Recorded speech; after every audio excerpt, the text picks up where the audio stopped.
Queria, inclusive, agradecer a presença do nosso amigo John aqui. É difícil vê-lo em sala de aula, mas hoje ele está fazendo sua presença aqui. Obrigado, John. Então, gente, olhem só.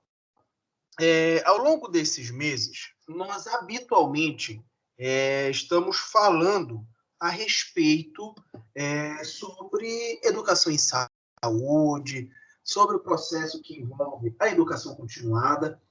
E isso foi importante porque a gente pôde observar, pôde entender que o processo de educação em saúde é uma forma, que nós temos de valorizar a atenção em saúde. Essa atenção em saúde, ela corresponde a uma área muito interessante do sistema de atenção, que é a atenção primária em saúde. A atenção primária em saúde, ela também é conhecida como setor preventivo primário. A educação em saúde, ela não acontece apenas na atenção primária, Porém, é na atenção primária que a gente observa o maior fluxo desses serviços de prevenção, inclusive a educação em saúde. Ao longo da nossa disciplina, nós podemos observar que a educação em saúde surgiu com o intuito de modificar, de transformar o que nós chamamos de um modelo tradicional biomédico. Esse modelo biomédico é aquele modelo que é baseado diretamente, nada mais, nada menos do que no tratamento de doença, E a gente já estudou, nós já discutimos e entendemos que o nosso ponto de vista não é tratar a doença, mas sim respeitar o indivíduo de acordo com a sua subjetividade, respeitar o indivíduo dentro de toda a caracterização que envolve saúde, certo? Mas, agora, depois desse momento onde foi feita a observação sobre educação em saúde, sobre educação continuada, nós podemos, pensar e podemos refletir melhor, sobre como surgiu, Como é que ocorreu esse processo dentro da construção do SUS, do surgimento da educação em saúde, Como será que a educação em saúde ela pôde tomar espaço, dentro do nosso cenário brasileiro? É isso que nós hoje vamos falar a respeito, tá? Só um minuto, pessoal. Quando eu pedir um minuto para vocês, é porque eu estou bebendo água, tá? E aí, o que é que acontece? Quando nós falamos dentro dessa construção toda, que envolve o SUS, é claro que nós vamos pontuar alguns processos históricos. Nós estamos hoje muito perto de terminar o conteúdo programático de educação em saúde de vocês. Nós temos, se eu não me engano, mais 2 ou 3 conteúdos. Nós vamos abordar cada um numa segunda-feira. Vai ficar uma coisa bem tranquila para vocês. E acredito que esses últimos momentos que nós temos na disciplina, eles ajudam a gente a refletir um pouco sobre a nossa atuação futura profissional. Vocês estão muito próximos a se formarem, vocês já estão praticamente com o pé no mercado de trabalho, já vivem algumas dinâmicas do profissional em si, da enfermagem, então acredito que é um ponto de vista importante para se ter a curto e a longo prazo. Tá? Então, só pegar os slides, só um minuto.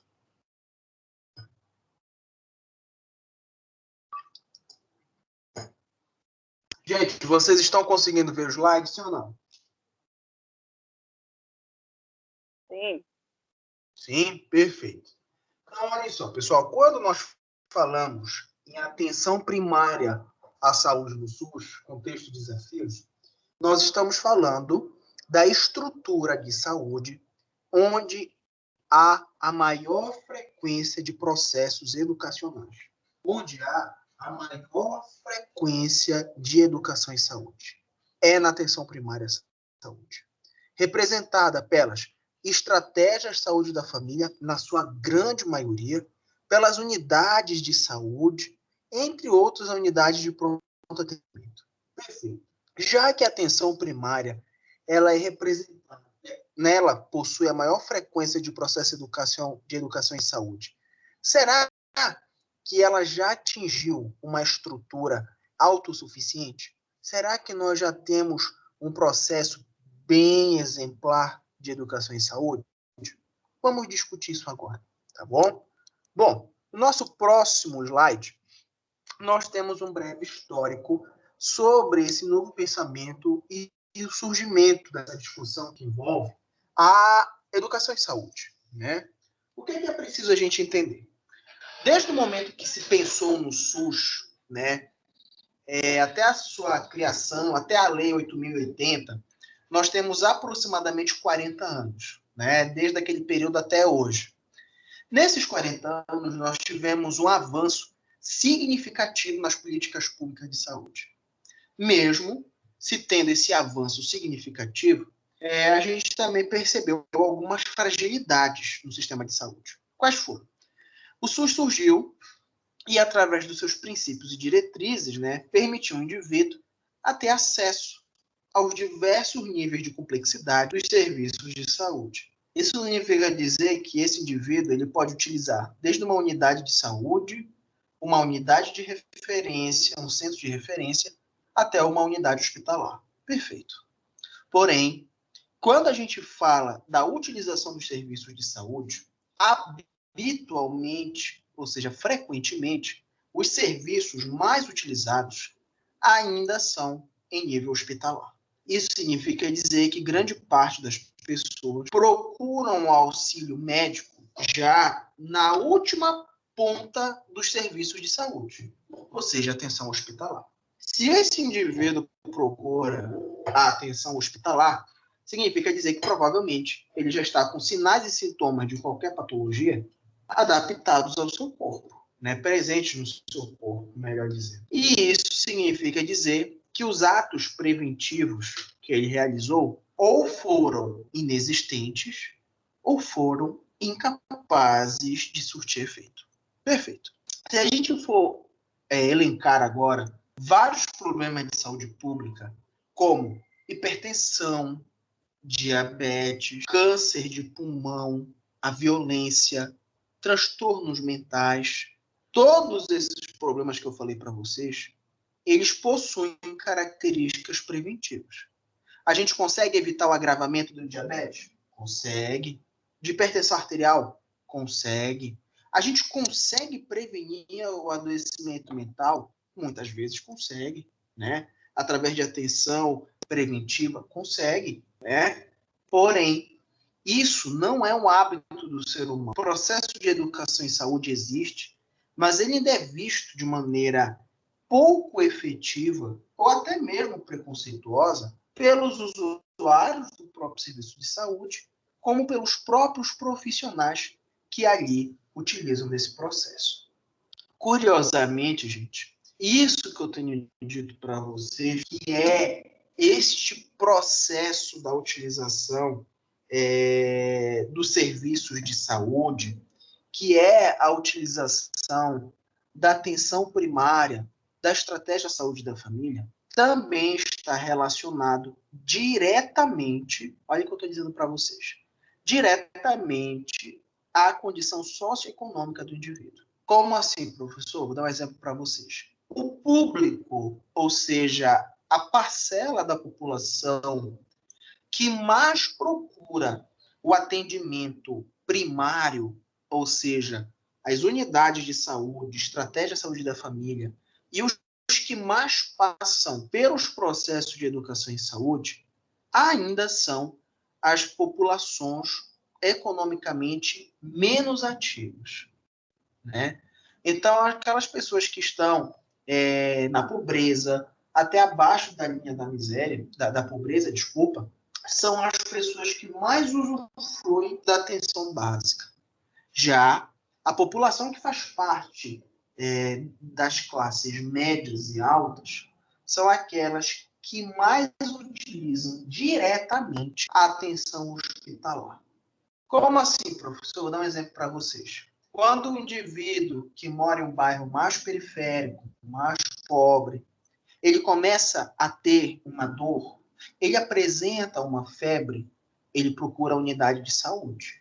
Se ele não melhorar, futuramente ele pode ser direcionado para um hospital. Mas nesses bairros, na maioria das vezes, o processo é esse. Em bairros mais centrais, de populações de classe média alta, as pessoas têm uma tendência a irem diretamente ao hospital, né? Estou me sentindo mal, vou direto ao hospital tal para me tratar. Tanto, esse critério ele é tão verdadeiro que se hoje nós pegarmos os bairros mais ricos de Belém, como Reduto, o Marizal, Batista Campos e Nazaré, eu pergunto para você, gente, quantas unidades municipais de saúde nós temos nesses bairros? Quantas estratégias de saúde da família nós temos nesse bairro? Eu vou dar a minha opinião. Eu não conheço nenhum, né? Deve ter algum serviço de saúde, mas praticamente nesses bairros não tem nada. Tem agente comunitário de saúde? Eu não vejo, né? E isso nos mostra que essa característica financeira, essa característica de desigualdade financeira, ela nem sempre é próspera para o lado dos mais ricos. Porque a utilização da atenção primária é uma fonte de qualidade de vida. Você, quando consegue pensar em prevenção antes de adoecimento, você está valorizando, né, qualidade de vida, você está valorizando mais anos de vida, né, evitando agravamentos por doenças. E quando você já se encontra futuramente, né, procurando apenas atendimento médico, isso mostra que a doença já está instalada, né? Ah, a minha mãe está com problema de pé diabético. Todo dia eu tenho que ir no hospital, ela faz curativo, ela vai fazer enxerto, ela vai amputar. Isso, muitas vezes, claro que nem sempre, poderia ser evitado onde? Lá atrás, na atenção primária, através dos intuitos de prevenção. Tá? Bom, o que a gente precisa entender, né? Dentro desse princípio, né, que a gente fala da breve história do SUS, nós precisamos entender que antes da formação do SUS, né, ainda para a gente ter um ponto de vista importante, a gente precisa entender o seguinte: o SUS, antes de surgir, ele estava marcado, né, pelo regime militar, né? Nós vivíamos em uma época também, um pouco antes, onde, né, só tinha acesso à saúde aqueles que trabalhavam, né? Ou seja, se você era desempregado, você não tinha acesso ao serviço de saúde. E o serviço de saúde, naquela época, ele era essencialmente biomédico, tratamento de doença. Quando o SUS surgiu, o SUS trouxe consigo um conjunto de normativas e ideais que transformaram o cenário da saúde pública no Brasil, né? Que permitiram, por exemplo, a implantação da estratégia de saúde da família, né? Da atenção primária em saúde e da atenção básica, né? Como o próprio nome já diz, a atenção básica reflete o pilar, a estrutura de saúde que nós temos no Brasil. E por se tratar de um pilar, isso significa dizer, né, que ele é uma estrutura vital para o sistema. Sem ele, a estrutura cai, né? E por que devemos inserir a atenção primária em saúde, a estratégia saúde da família na atenção básica, como um pilar? Porque hoje, gente, essa é a forma mais barata e eficaz que nós temos de mudar, né, a nossa realidade, né? Nós precisamos entender que falar de educação e saúde, mesmo que não seja uma ação tão frequente em alguns locais, mas hoje ela é considerada a forma mais eficiente e barata de se falar em saúde. Tá? E aí, gente, o que é que nós precisamos entender aqui, de acordo com o nosso slide? É necessário haver uma avaliação sucinta de avanços e desafios, né, da estratégia saúde da família, da atenção primária em saúde e da atenção básica, com ênfase no acesso e qualidade da atenção primária. O que é que significa dizer isso? Só um minuto. O que significa a gente dizer isso? Quando nós vamos para a atenção hospitalar, habitualmente, nós já ouvimos falar lá sobre segurança e qualidade do cuidado com o paciente. Acho que vocês já ouviram falar sobre isso, né?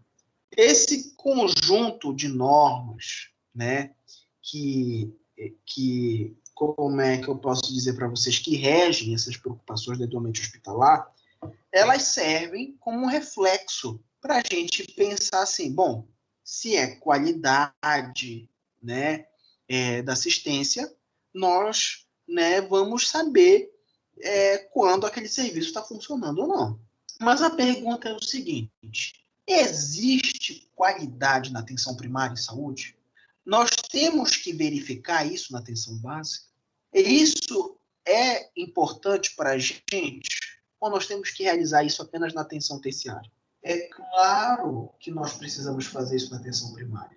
Se hoje nós podemos, sem medo nenhum, dizer que a atenção primária representa a estrutura mais importante dos níveis de atenção à saúde, então a gente precisa avaliá-la também, né?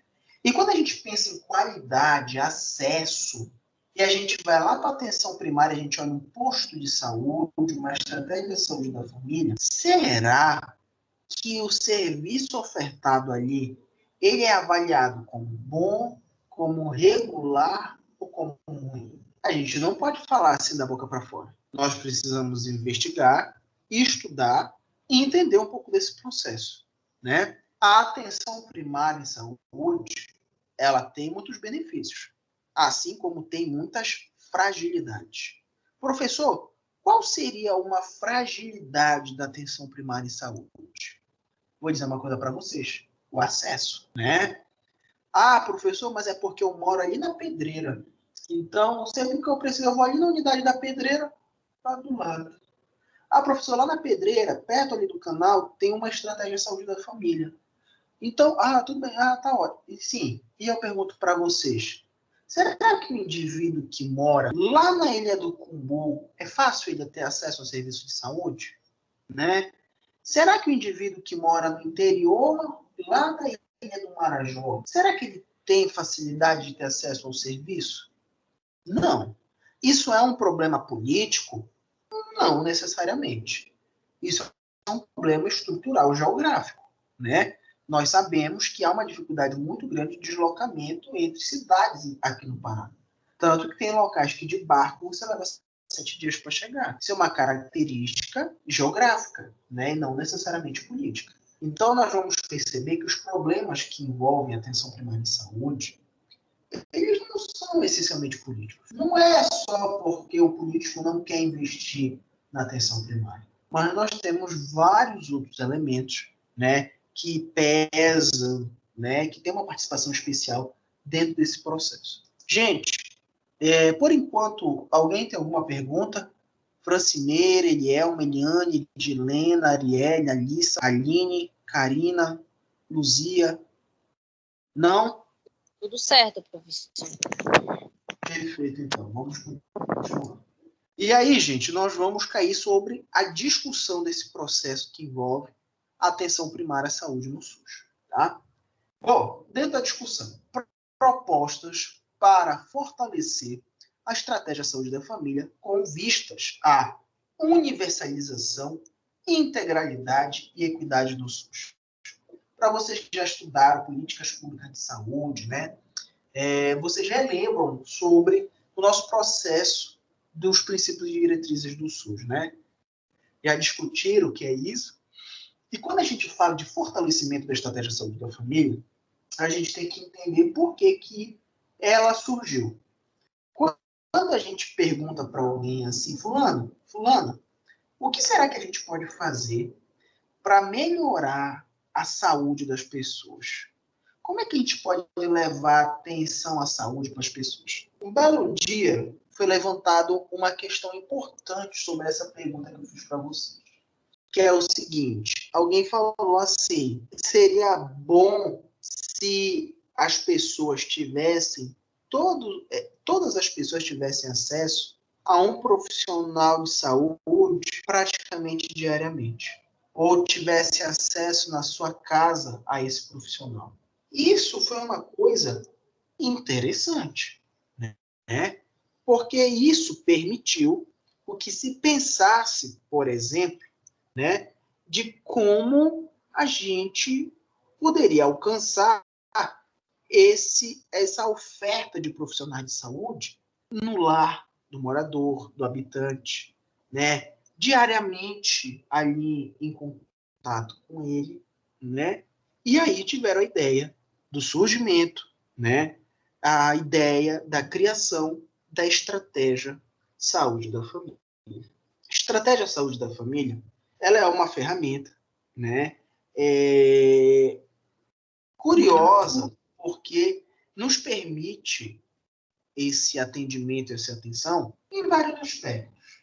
Então, eu consigo acompanhar a caderneta de saúde da criança, vendo a curva de crescimento e desenvolvimento, as vacinas que ele toma. Eu consigo ver o idoso e saber se ele está tendo alguma dificuldade de memória, se ele está com o caderneta de vacinação em dia. Eu consigo ver a mulher e perguntar como anda o preventivo. Perfeito, ótimo. E o que a gente quer dizer quando nós falamos do fortalecimento da estratégia de saúde da família? Quando a Organização Mundial da Saúde mudou o conceito de saúde e caracterizou saúde como equilíbrio biológico, social e mental, nós tivemos aí uma transformação, né? Porém, alguns serviços essenciais à saúde não mudaram esse olhar. A estratégia de saúde da família foi uma dessas estruturas. Nós continuamos olhando para vacina, alimentação e adoecimento. E a gente precisava lapidar, e isso até aconteceu, a gente precisava entender um pouco mais sobre problemas sociais e psicológicos, né? Será que é importante a gente falar sobre violência social dentro da estratégia de saúde da família? Será que nós temos que falar sobre identidade sexual, sobre transgênero, sobre violência doméstica? Eu acredito que sim. E é lógico que isso é importante, né? Porque nós podemos avaliar que tudo isso se refere à saúde. Falar sobre violência sexual, violência doméstica, violência contra a mulher, falar sobre o uso de álcool e drogas, sobre respeito à sua escolha sexual, isso é saúde. Isso é importante você discutir, né? Então, quando a gente fala de universalização, integralidade e equidade do SUS, essas palavras começaram a ter um significado diferente ao longo desses anos. Começaram a agregar mais pessoas que historicamente estavam distanciadas desse processo que envolve o conceito de saúde. Antigamente, gente, não se pensava em programas específicos para grupos homossexuais, para usuários de droga, e isso modificou. Bom, deixa eu só passar aqui o slide, gente, só um minuto.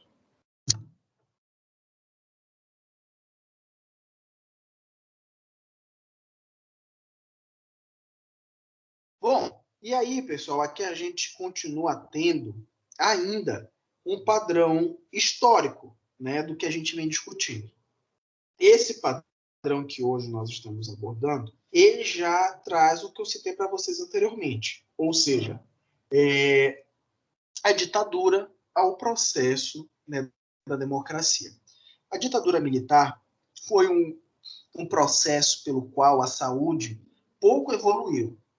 Nós vivemos numa sociedade que hoje algumas pessoas defendem, né, de forma até bem forte, a questão da ditadura militar, até pedem às vezes, né, que volte esse processo, e outros são contra, né, qualquer um desses, falam que isso foi banalizado, né, que isso foi uma questão desumana.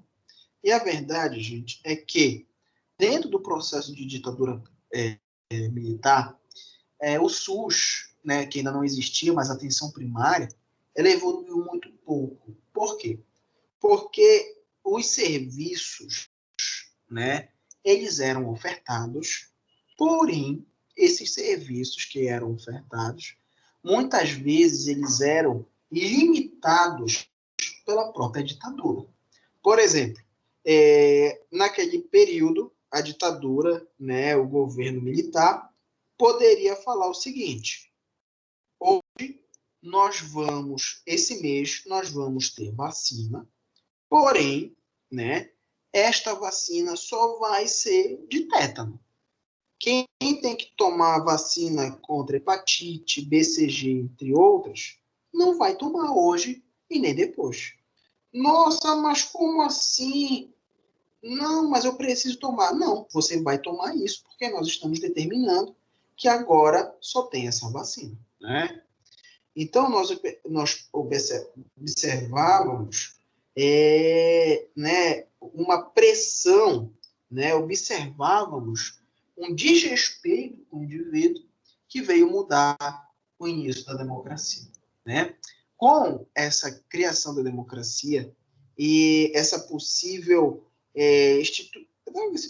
crescimento, na verdade, da Constituição de 88, permitiu que o SUS abrisse os seus olhos, respeitasse a individualidade daqueles que necessitam dos seus serviços de saúde, né? E dessa forma nós demos, né, um passo assim importantíssimo dentro do processo de educação e saúde.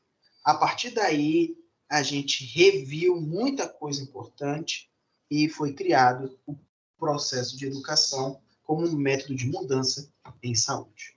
Tá? Bom, e aí o que é que acontece? Né?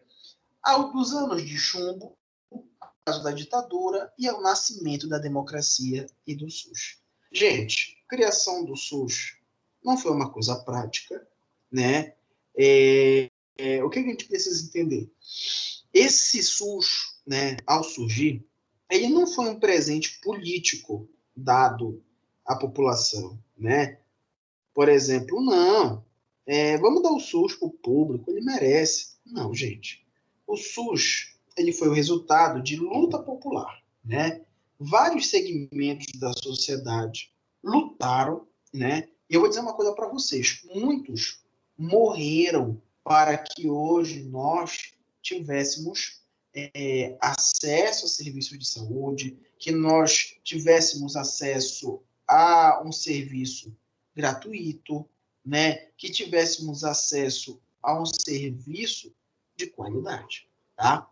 A reforma sanitária, motor e curso dos esforços em favor de um sistema público universal, integral e equânime, com uma atenção primária forte, principalmente nas periferias urbanas e nos rincões remotos do país. Né?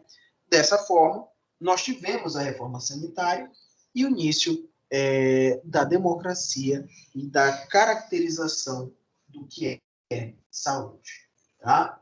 Só que, gente, quando nós falamos desse processo da atenção de educação em saúde, desse processo de valorização da atenção básica, o que é que nós precisamos entender? É que quando a gente olha para essa imagem aqui, ó, e nós temos aqui o mapa do Brasil, nós precisamos entender que só o estado do Pará, né, que é onde nós vivemos, ele é do tamanho de aproximadamente 3 países europeus. Então, um Estado brasileiro é do tamanho de 3 países europeus pequenos. Isso nos mostra que o Brasil ele é um país continental, né? Ou seja, ele é um país de dimensões que chamam a atenção, né, por toda a sua estrutura. Então, não é fácil instituir e não é fácil fazer saúde, tá? Ou fazer necessariamente o SUS dentro de uma área como essa. Muitas pessoas, quando olham, né, para os problemas que a gente tem no Brasil, simplesmente falam que, olha, o Brasil, problema de saúde no Brasil é a questão política. O que estraga o Brasil, a saúde não dá certo por causa de política. Não necessariamente é só por causa disso, né? A grande dimensão, né, do nosso país é uma característica que faz com que a gente tenha uma dificuldade maior de realizar, de exercer saúde de uma forma mais exemplar. Tá bom? Bom, vamos continuar. Da plena democracia ao acaso da política e ao nascimento da ditadura financeira global, né? Expansão e consolidação da saúde coletiva e do SUS, com as inovações da gestão tripartite e controle social. Gente, isso aí é uma coisa interessantíssima, né? Quando a gente fala de gestão tripartite ou de apoio político estrutural de 3 setores, nós estamos falando, na maioria das vezes, do investimento federal, estadual e municipal. Por que esse apoio político e financeiro ele é extremamente importante para a nossa dinâmica? Primeiro, você tem muitas vezes um município que, infelizmente, não tem condições financeiras, né, de criar uma unidade de saúde, de criar uma UPA, né, ou coisas do tipo. Da mesma forma, né, que você tem também, às vezes, uma unidade de saúde que precisa de serviços mais especializados, né? Então, o que acontece? Uma unidade, um município, quando quer montar uma unidade de saúde, ele fala, por exemplo, assim, ó, governo federal, eu vou precisar, né, de R$ 1 milhão para construir todo essa estrutura. Eu só tenho R$ 200 milhões. Será que o governo federal pode dar 400 mil e o Estado pode dar 400 mil? Pode. Isso é muito comum de acontecer, gente, né? Que é justamente para a expansão do serviço de saúde. Agora, o que é que isso tem a ver com o nosso processo de educação e saúde? É que, gente, hoje, essa relação que envolve a gestão tripartite, né, que envolve as características, né, de apoio federal, estadual e municipal, eles direcionam os seus recursos financeiros também para a valorização da educação e saúde. Vou dar um exemplo para vocês. Hoje existe um programa, não sei se vocês ouviram falar, chamado de Imuniza SUS. Imuniza SUS, ele é um programa de valorização da atenção básica que leva conhecimento a profissionais da saúde sobre vacinação, né? Esse programa abriu inscrições gratuitas no Ministério da Saúde, no site, para quem quisesse, quem fosse trabalhador da saúde, que quisesse fazer o curso, poderia se inscrever. Gente, foram mais, eu não sei quantas vagas eram, mas se eu não me engano, eram mais de 17 mil vagas em todo o Brasil, né? Eles não preencheram nem a metade disso. Por quê? Porque hoje o profissional, muitas vezes, pouco tem acesso a esse tipo de informação, né? Ou muitas vezes realmente não tem nem interesse em fazer. Então você imagina que você tem um serviço que está lhe oferecendo uma capacitação, né? vai lhe dar um certificado, é um curso grande, extensivo, importante, e as pessoas essencialmente escolhem, né, não realizar. Não, eu não quero fazer, eu não tenho tempo. E, infelizmente, esse ainda é o grande perfil dos trabalhadores de saúde que nós temos, tá? E aí, gente, nós temos aqui uma coisa importante, né? Atenção primária em saúde é a principal porta de entrada e contato com o SUS, né? Aqui é onde nós vamos ter as maiores dinâmicas do processo de educação em saúde. É onde realmente vai existir, né, esse entendimento de que a educação em saúde é um processo valioso, é um processo que nós precisamos entender de uma maneira bem mais carinhosa, tá? Pessoal, vamos ver aqui uma imagem interessante, que é essa daqui. Olha só. Em 2017, foi um dos anos onde nós tivemos o maior índice de estratégia de saúde da família, né? Onde nós vamos encontrar, por exemplo, uma grande parcela de valorização da atenção básica. Nós percebemos 42.105 equipes de estratégia de saúde da família, né? Isso correspondia a aproximadamente 3.000 pessoas para cada equipe em áreas vulneráveis. Tínhamos cerca de 260.000 ACS, né? E a gente tinha praticamente 63% da população brasileira atendida, né, por alguma equipe de saúde da família. Com a mudança de governo, né, não estou aqui para menosprezar, estou aqui só para dar um exemplo, tá, gente? Mas com a chegada do novo governo federal, do nosso novo presidente, né, reduziu-se, né, as equipes que trabalhavam na estratégia de saúde da família. Inclusive, né, ele instituiu o fim, né, do NASF, que era o Núcleo de Atenção à Saúde da Família. Essa mudança, né, ela quebrou, né, a evolução que nós tínhamos dos processos de prevenção, da atenção em saúde de maneira direta. Mas isso não é o mais preocupante. Vou mostrar para vocês. Nesse outro gráfico, a gente consegue muito bem fazer uma comparação do ano de 1998 até o ano de 2017. E o que é que a gente percebe aí? A criação, a presença da estratégia saúde da família, né? A valorização do crescimento de médicos e enfermeiros dessas equipes. Em 98 ainda era baixo, né? Apenas 2.054 equipes. Em 2017, nós já tínhamos 42.105. A partir do ano de 2013, nós tivemos um crescimento, vamos dizer assim, um crescimento exemplar, né? Um crescimento assim bem importante no número de equipes de estratégia de saúde da família. Isso ocorreu por quê? Isso ocorreu principalmente pela criação do programa Mais Médicos. Eu acho que vocês lembram disso, né, gente? Dos Mais Médicos. E o que foi que aconteceu? Vamos lá.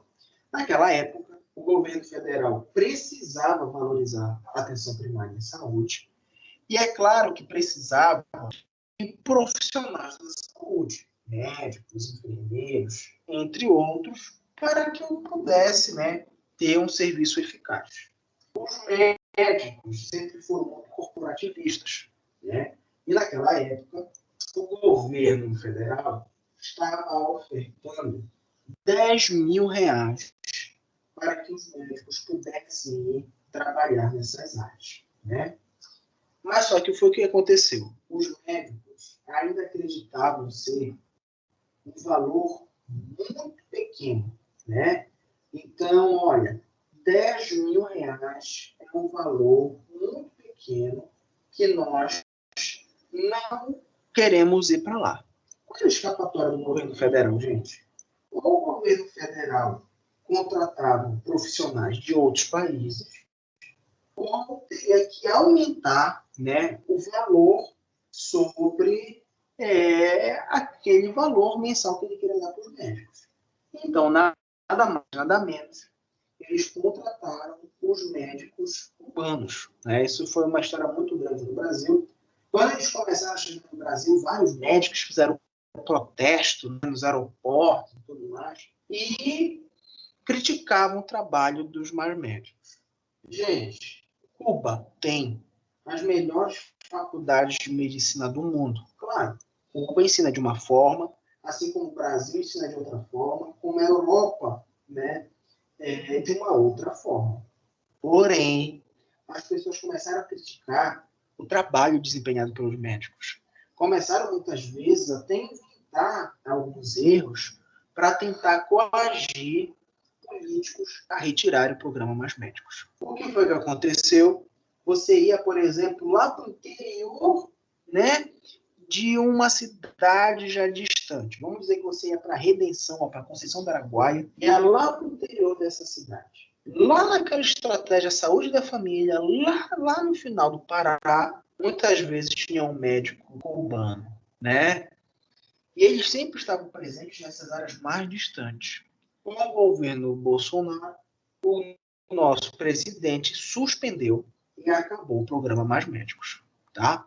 Então, desde o ano passado, se não me engano, nós não temos mais esse programa de maneira efetiva nas nossas regiões. Isso foi uma coisa difícil? Isso foi um grande problema? Foi, né? Isso talvez agora não nos mostre tão presente por causa do que nós vivemos por causa da pandemia. A gente não está pensando em muitas outras doenças, né? Só na Covid-19, Covid-19, Covid-19. Porém, né, quando a gente passar por esse momento de pandemia, que eu acredito que daqui a uns 3 anos, mais ou menos, a pandemia já vai ter cessado, nós vamos perceber que vai haver um aumento de outras doenças que habitualmente nós não estamos dando muita importância. Tuberculose, né? Hanseníase, entre outras doenças, tá bom? E é importante também a gente falar sobre este crescimento que habitualmente, né, nós vamos percebendo ao longo dos anos. Em 1998, só lembrando que aqui a cor azul é a unidade básica de saúde, a cor laranja, consultório particular, cinza, ambulatório de hospital e amarelo, outro serviço. Então, em 1998, os serviços direcionados à unidade básica de saúde, eles não eram tão grandes. Mas, em 2013, nós percebemos que a maioria dos atendimentos de saúde ainda estão relacionados, ainda, né, direcionam-se à unidade básica de saúde. Significa dizer que nós tivemos uma valorização da atenção primária, os processos de educação em saúde cresceram, né?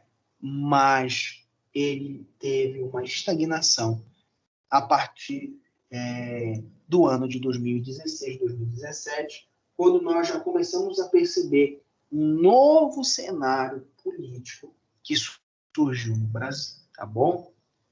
Pessoal, alguém tem alguma pergunta? Sim ou não? Nada?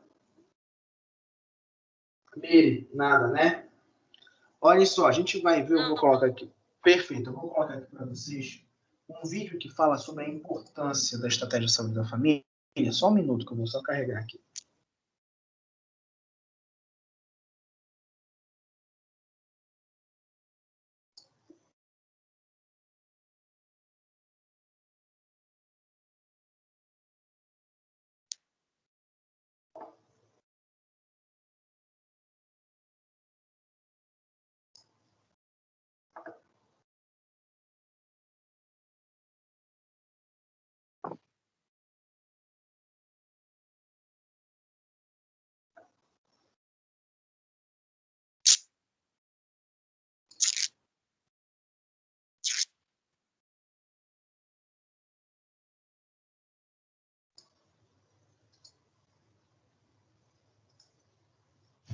saúde?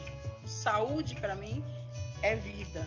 Vocês estão conseguindo ver e ouvir, gente, o vídeo? Sim ou não?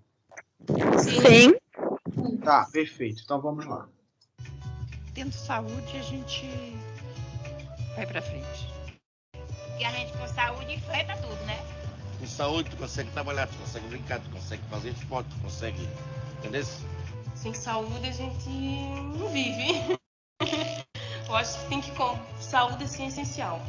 A saúde é o bem-estar, né? Com o corpo, com a mente, com a convivência entre os amigos. Saúde é maravilha, é tudo na vida, né? Porque quando a gente pensa em fazer trabalho em saúde, a gente pensa que esse trabalho em saúde ele tem que ser feito com as pessoas e para as pessoas.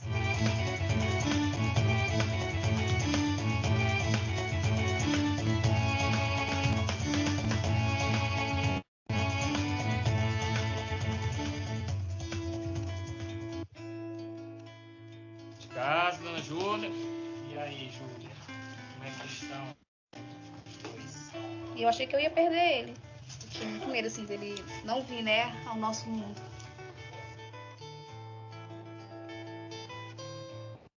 E como é que tá a amamentação? Tá ótimo. Tá tendo alguma dificuldade? Não, ele pega o peito super bem. Parece que nasceu mesmo de 9 meses. Que coisa boa. Pega super bem. Mama. Só mama. O que eu vi, assim, pelas as enfermeiras, médicos, né? Eu acho que eu vou trabalhar para dar uma faculdade pro meu filho e quero que ele seja médico. Para salvar vidas, porque salvar a vida dele, né?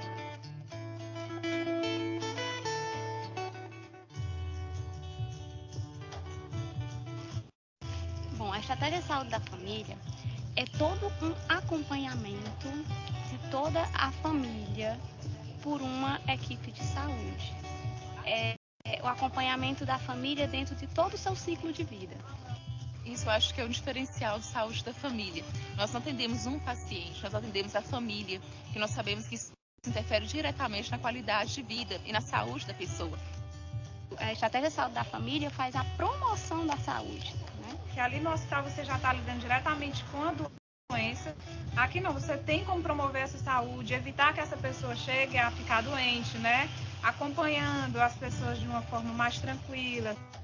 Acho que a característica que mais marca é a questão do entrar na casa do paciente. Entrar na casa de uma pessoa, ou aqui a gente entra na comunidade, né? A gente começa a fazer parte da história daquela pessoa. Fazendo parte da história, você passa a ser um membro. E aí sim que você pode propor alguma coisa para melhorar a vida daquela pessoa. Faz assim, ó. Você sabe fazer? Tadinho, tá? Isso para nós é especial, né? Para mim, pelo menos, que a dificuldade de andar é meia grande, né? E é uma maravilha. É um membro da família, né? Venho aqui sempre para ver se tá tudo certo, fazendo nossos combinadinhos, né? Tá. Eu tava com 118, emagreci 13 quilos. É uma vitória. Então tem que emagrecer mais, mas é devagarzinho, né? Tem que ser devagarzinho.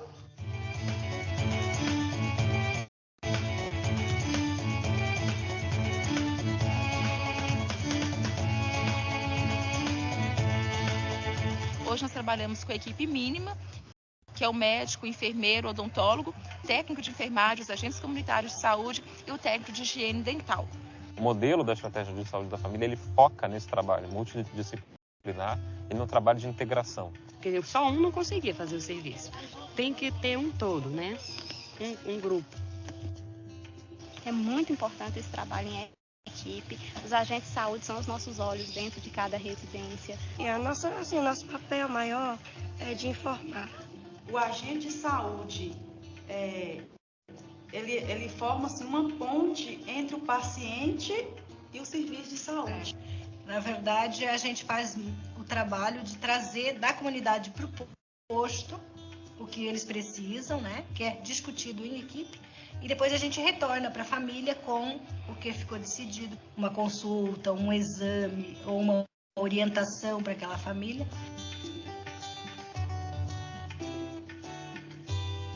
A gente sempre tenta trabalhar a educação em saúde em todos os sentidos, assim, desde a consulta individual, em grupos, né? Então a gente tem alguns grupos de atenção.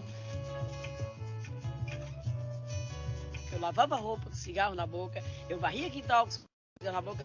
Ela disse, Sandra, quem prefere perder a perna ou o cigarro? Aí eu disse para ela, eu preciso de ajuda porque eu não vou conseguir.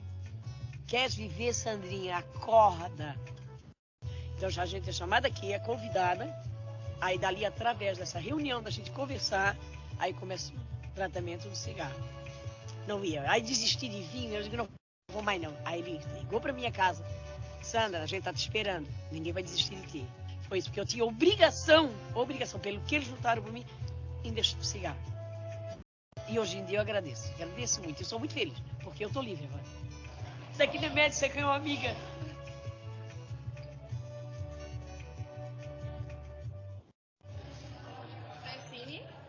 A gente faz todo o pré-natal da mãe, aí depois o bebê nasce, a gente acompanha a criança e já vai vendo junto. A mãe participando do grupo de gestante, a gente observa como aumenta o índice de aleitamento materno exclusivo, depois com o bebê. Às vezes eu olho assim e digo, vixe, como eu tô velha. Porque eu vejo mulheres que a gente fez o pré-natal, hoje já tem filhas que estão grávidas e que já tá fazendo pré-natal com a gente. Sabe? A gente fica assim, meu Deus. Faça um filme, né? Na cabeça da gente. E é muito gratificante. Eu tenho muita felicidade com meus meninos que eu pesei, gosto muito deles. Quando eles chegam, eles me abraçam aqui, me beijam e ela... Já tem um rapazinho aqui que ele já vai completar... Quantos anos, Pepe? E eu comecei a pesar ele desde ele novinho, sou acompanhante dele, desde ele... Da hora que ele nasceu, bem dizer. Eu nunca pensei dele crescer desse tanto. Quando ela trabalhava de agente de saúde, eu acompanhava ela. Aí comecei a me interessar, né? Aí trabalhei 14 anos nos sertões, né? Aí foi na época que ela se aposentou-se, aí me transferiram para cá, para a sede. E até hoje a gente, né? Eu vivo dessa profissão e gosto muito do que faço. Eu me senti muito feliz, graças a Deus. Ainda hoje estou feliz.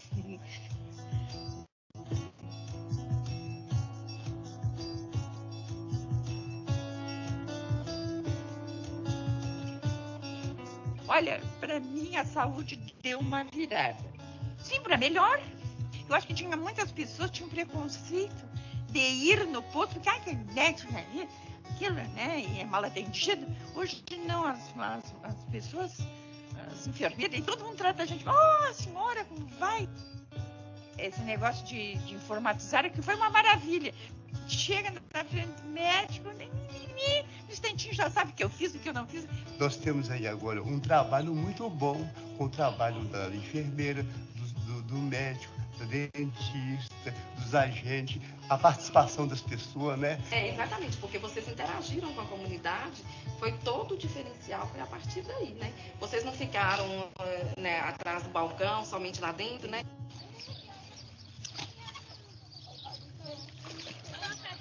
Em parceria também nós temos já os NASFs, né? São núcleos de apoio à saúde da família. E aí a gente acaba ampliando, né, a equipe multiprofissional.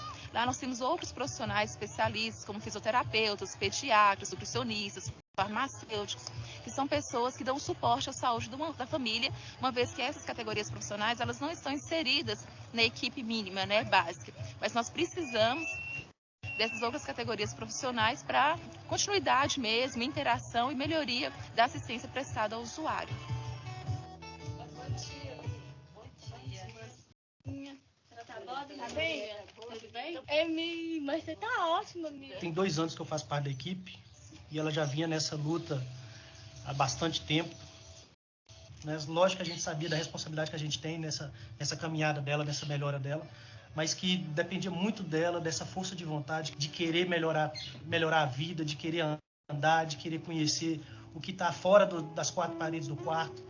E assim, a resposta que ela está dando para a gente, principalmente para quem fez a cirurgia, viu realmente em foco como que estava a parte do tumor, deixa a gente muito assim, entusiasmado e sabendo que mais cedo ou mais tarde vai acontecer isso.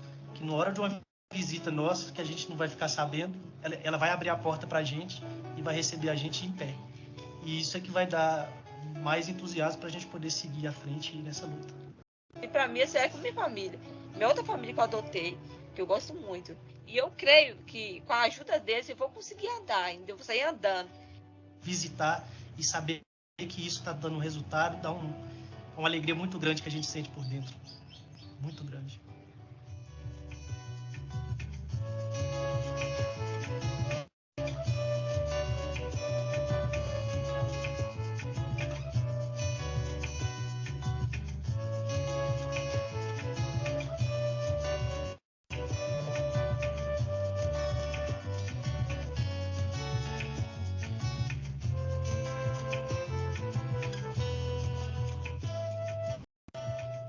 Ter saúde é você ter o mínimo.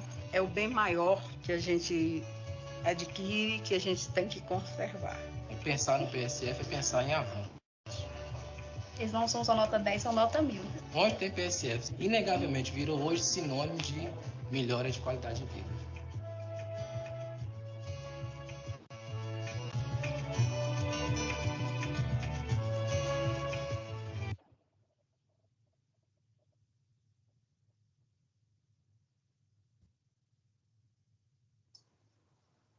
Bom, pessoal, rapidinho. Aline, você levantou a mão, você quer falar alguma coisa, sim ou não? Professor, é só na minha internet, porque não está aparecendo slide, está parando aqui só esse Eu acho que vídeo. foi, eu até confirmei com o pessoal se estava ouvindo, eles estavam dizendo que sim. Aí, mas qualquer coisa vai estar gravada, você pode acompanhar depois pela plataforma, se quiser, tá bom? Ah, tá bom, professor, obrigada. Então, gente, o que é que a gente pôde observar dentro desse vídeo, né? O que é importante a gente entender dentro dessa concepção, dentro dessa percepção do que a gente viu? Se vocês olharem, né, o que a gente tem lá naquele contexto do vídeo, vocês percebem que a própria população, ela percebe a grandiosidade, né? Ela percebe o quanto é importante este processo, né? O mais importante, o grupo mais preocupado com isso, não tem que ser os políticos, o grupo dos profissionais de saúde, né? O que a gente quer realmente atender é o nosso público em questão. A estratégia Saúde da Família, o processo de educação em saúde, ele é importante para a gente entender diversos processos patológicos. Então, quando a gente fala de educação em saúde, a gente não quer mudar uma alimentação para que o indivíduo não fique obeso. Não é só isso. A gente não quer que ele lave as mãos para que ele não se contamine com algum alimento. Não é só isso. Mas, por exemplo, a gente quer ensinar, por exemplo, como uma mãe pode educar ou criar um filho com algum tipo de deficiência. Nós queremos falar e ensinar para uma mulher o que tem que fazer quando ela é violentada ou é ameaçada. Então, nós vamos percebendo várias características, né, que vão concretizar, que vão nos mostrar a importância da atenção primária em saúde, da estratégia saúde da família e do processo de educação em saúde. Tá? Eu acho importante a gente falar sobre isso, porque a gente começou falando de educação em saúde, já vendo o conceito, vendo o exemplo, e a gente vai falar, a gente não teve essa oportunidade anteriormente de discutir como isso, né, pode impactar o serviço de saúde. Se a gente olhar hoje para o cenário de saúde que nós temos, 2021, nós estamos vivendo essa grande pandemia que é a Covid-19. É gente comprando respirador, é leito de hospital, né? Meu Deus do céu, a gente precisa de remédio porque não tem. E o que a gente percebe? Temos uma grande sobrecarga de UTIs e hospitais com pacientes com Covid. Isso é culpa do presidente? Isso é culpa dos hospitais que não têm mais leito? Isso é culpa política? Eu acredito que todos possam ter uma fração, mas o público que tem também uma grande fração sobre muitas coisas envolvendo a pandemia é a população. Vou dar um exemplo para vocês. Eu moro aqui na Boa Ventura, perto da Doca, perto de 2 bares, um até famosinho, e de um sushi. Gente, quando mudaram o bandeiramento semana passada, que os bares poderiam fechar 9 horas da noite, no outro dia já estava cheio de gente aqui. Todo mundo sem máscara, bebendo, rindo, né? Todo mundo aglomerado. Então, falta ainda para as pessoas esse intuito participativo dentro do processo de saúde, que infelizmente é algo que a gente vai precisar lutar, entre aspas, né? Lutar muito para que a gente consiga ter um meio muito mais eficiente, um serviço de saúde muito mais digno, vamos dizer assim, tá? Pessoal, outra coisa importante que eu tenho para falar para vocês é o seguinte: eu não sei se eu calculei certo, mas eu estava dando uma olhada aqui no meu plano, que eu tenho aqui no celular, e provavelmente faltam apenas mais 2 assuntos para vocês de educação e saúde, tá? Então, provavelmente a gente vai acabar o nosso assunto no início de maio, acredito eu, ou na segunda semana de maio, e aí provavelmente vocês já vão poder se concentrar um pouco melhor no TCC de vocês e nessa pré-defesa, né, que estão todos muito ansiosos para viver esse momento, tá?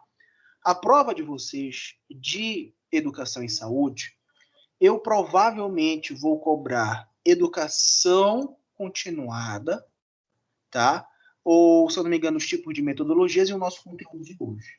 Eu não pretendo cobrar os últimos 2 assuntos que nós temos, visto que são assuntos apenas complementares a essa discussão que nós estamos falando aqui, tá? São assuntos que não são tão essenciais assim para o ponto de vista. Então, para aqueles que querem logo antecipar os tipos de prova, já que a única prova que vocês têm é essa, né? Já querem se concentrar no TCC, estudem logo, tá? Os nossos próximos conteúdos, eles são pequenos, a gente vai construir um em cada dia, vão ser conteúdos rápidos também.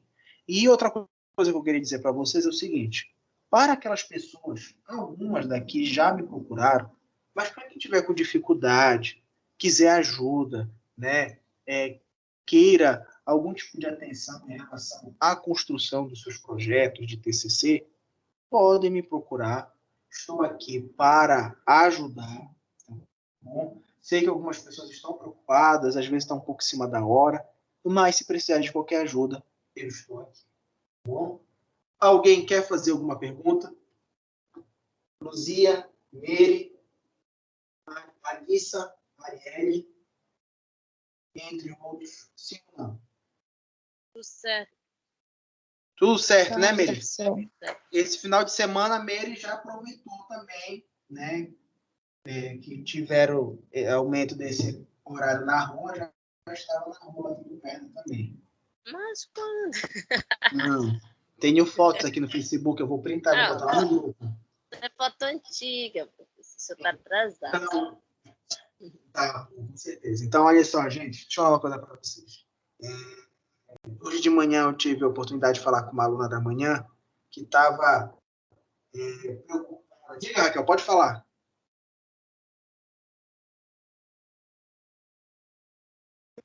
Tudo tranquilo, professor, foi sem querer.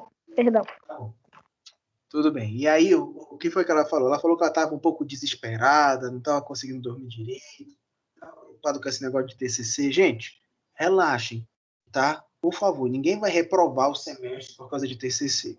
Vocês podem ter certeza que a gente vai estar aqui só para ajudar vocês, tá? Eu sei que a gente fica nervoso, é natural, mas sem muito desespero, tá bom?